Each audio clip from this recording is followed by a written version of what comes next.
Well, hello, everyone.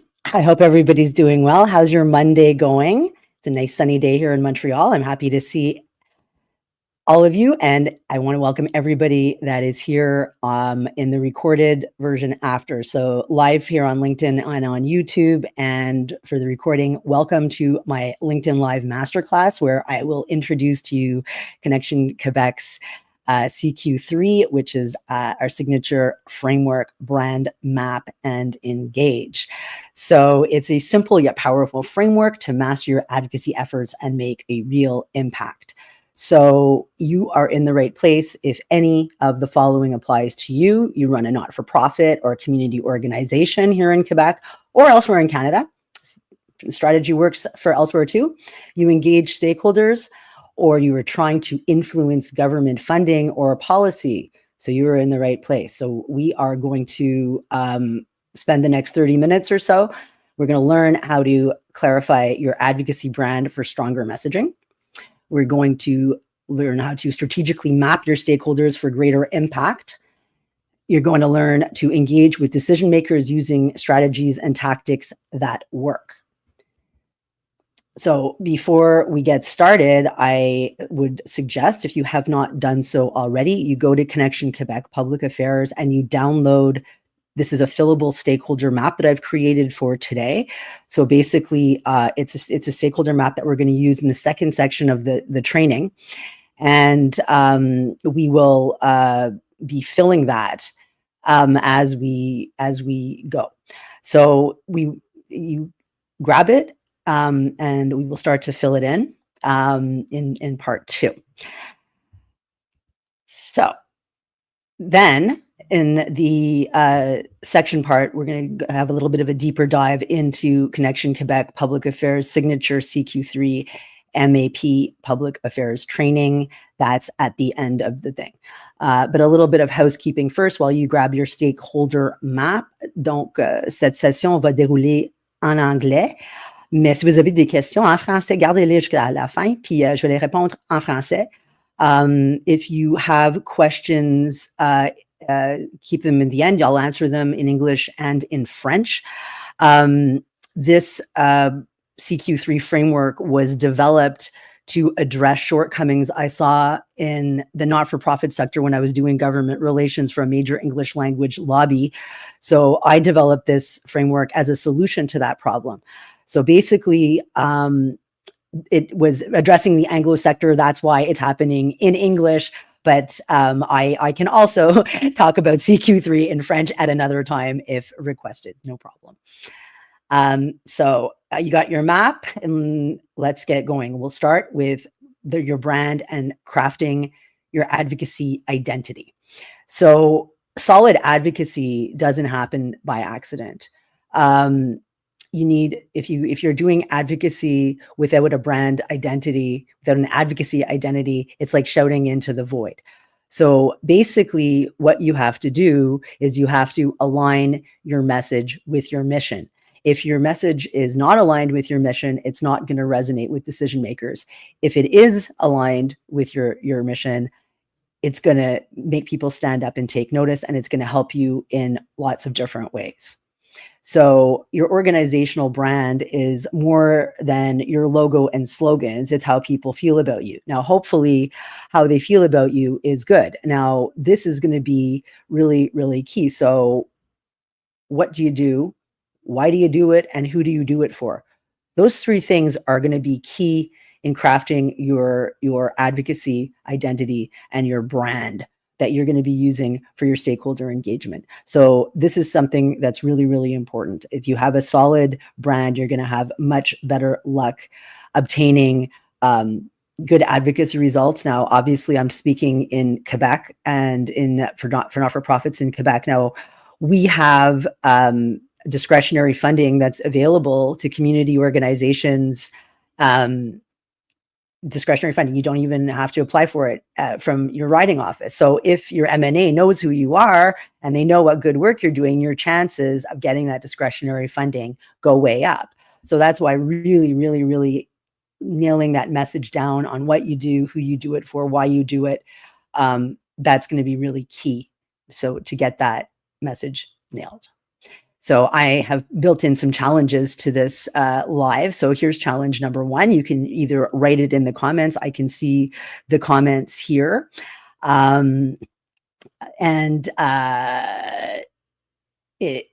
Or you can put you can take a notepad and you can just add your challenge. So here's the questions. What are the top 3 values that define my organization? And if I had 30 seconds to tell a decision maker what we stand for, what would I say? So that's really important. That's like your elevator pitch, basically, your 30-second elevator pitch. So your takeaway, get clear on what you do, why you do it, and who you do it for. Now, in the full day training, we really nail down your message so that it's going to resonate with all of your stakeholders. So you're going to walk away with your beautiful workbook, with your messaging, your vision, your mission statements, and whatever that you're going to use throughout the full day training. So that it's your basic building block. So we have your message. Now, who do you want to give your messaging to? Who are your stakeholders? So we're going to talk about some mapping in this section. Now, not all stakeholders are created equal. And so it's really important for you to engage the right stakeholders. This is particularly important for not-for-profits because you have limited time and human resources. So engaging the right people in the right way at the right time is going to be crucial. So how are we going to do that? Well, let's look at the 10 types of stakeholders that might be present in the are present in the not-for-profit sector. So I am sure that you are all very familiar with this cast of characters. So they could be your board members, they could be your community partners, they could be staff, they could be government decision makers, and what have you. So all of these people need to be engaged at some level, but it's going to really depend on what you're trying to accomplish at any given moment. So let's get started on mapping. So you're going to identify your primary decision maker who has the power to approve or block your goal. You're going to map out secondary influencers, so who can connect you. So this could be a staff person, this could be somebody in the community that you know, somebody who knows somebody who knows somebody, however that works. And then you can prioritize by urgency and influence. Who do you need to engage first? So this is basically a basic stakeholder map. So the one that you have that you can download at Connection Quebec Public Affairs, and if you haven't done it yet, go grab it. It's a free download, and it's a fillable map. So you can, as we go through this section and we talk about stakeholders, this basically a stakeholder map looks like this. So you've got it on an axis where you've got your stakeholder interest and your stakeholder influence. So if you have somebody up in, say, the top corner, well, I'm actually should be pointing this way, that way, with a high level of influence and a high level of interest, you really need to manage them closely. Whereas if they've got a low level of interest and a low level of influence, you just monitor them. So, one thing to consider, it's very important to consider this when you're dealing with a stakeholder map. And stakeholder mapping is it's a neutral map.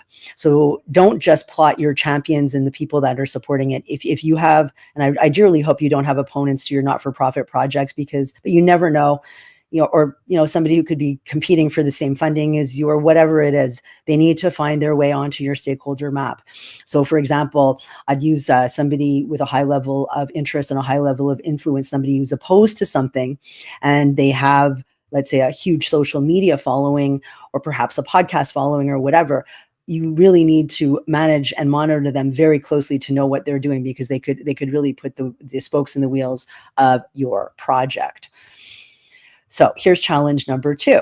Who's the one stakeholder you need to engage, but you haven't yet?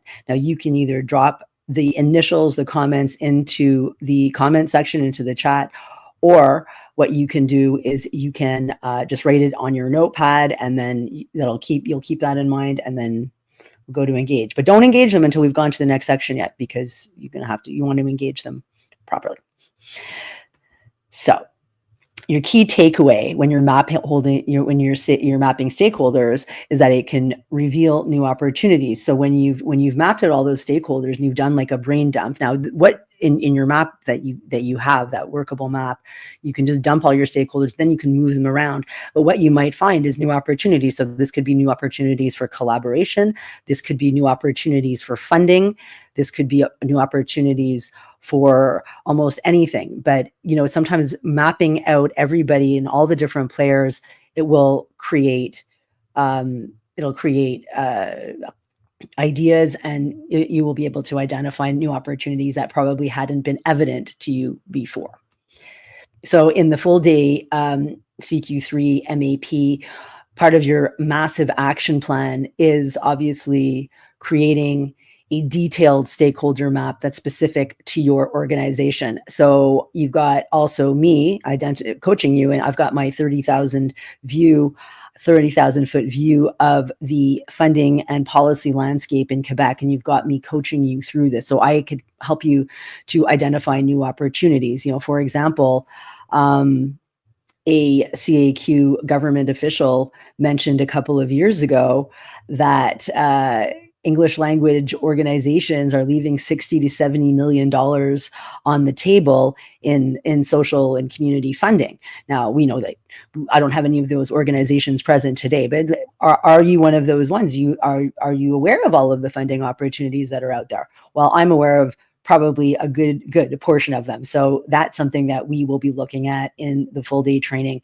and I'll be coaching you through ways to do that. Now, once you've got your map, you've got your message, so now you're ready to engage with strategies and tactics that deliver results. Now, this is really important, because why I developed the CQ3 framework is because I witnessed a lot of strategies and tactics that didn't deliver results, and they did quite the opposite.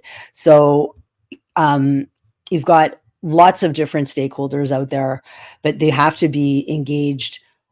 You have to meet them where they are.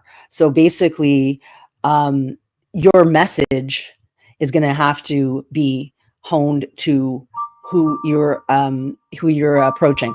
So, for example, you would not send a press release to a politician, or, for example, you would not send a fundraising email to a volunteer, or what have you. It's you would find the proper thing. So obviously a cookie cutter approach doesn't work, and you need to meet the stakeholders where they are.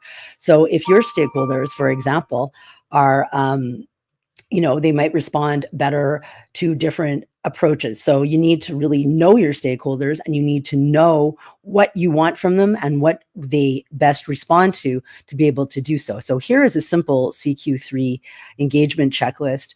So you're going to craft a message that speaks to their priorities, not just yours, to choose the right channel. So is it a formal meeting? Is it a social media? Is it email or a networking event?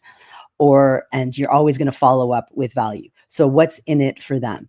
Well, what does that mean, what's in it for them? Well, these things always have to be win-win. I know you're probably thinking, hey, it's a not-for-profit or a community organization. We're doing good things and we're not making any money. I know, but the thing is, things have to be win-win. So, it could be so much as it's an elected official. They know that if they come to your event, that they will be featured prominently on your social media pages, getting them earned media. So that could be a win for them.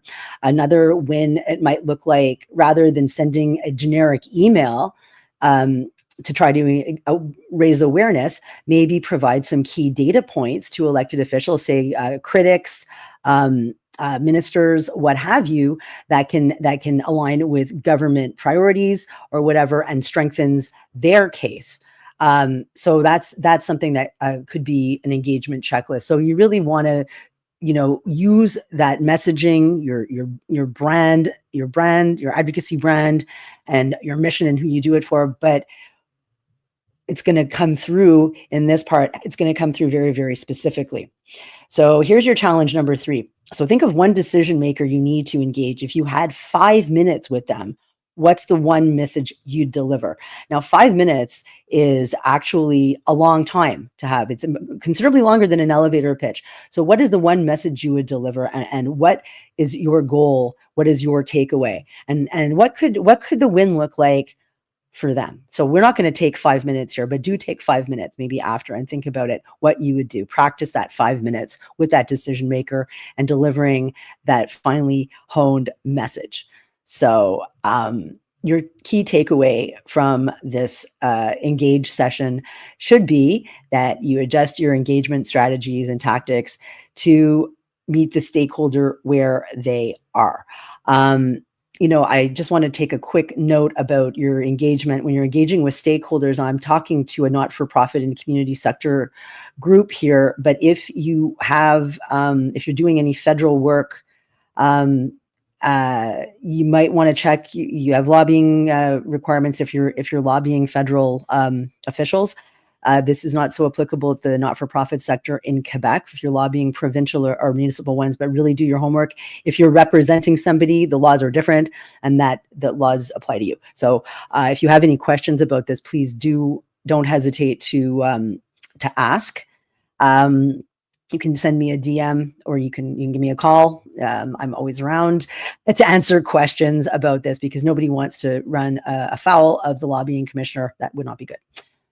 So, and the key takeaway, we are going to refine all of your engagement strategies for all of your different stakeholders. So each of your stakeholders will have its own engagement strategy. So basically, by the time that the federal cabinet is sworn in, you will have a massive action plan to engage those federal members of parliament and cabinet ministers though they are some of your stakeholders. So that's this is what CQ3 delivers. It delivers actionable results. So let's just review what we've looked at today.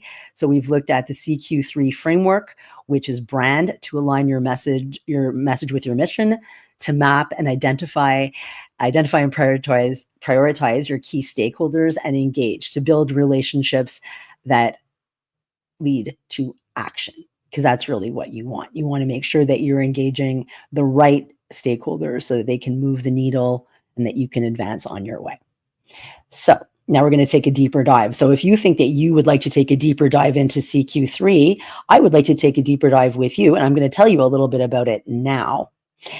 So CQ3 MAP, the Signature Public Affairs Training. I am going to be delivering the very first one for my very first cohort online on Tuesday, April 22nd, which is Earth Day, a great date to plant seeds for growth.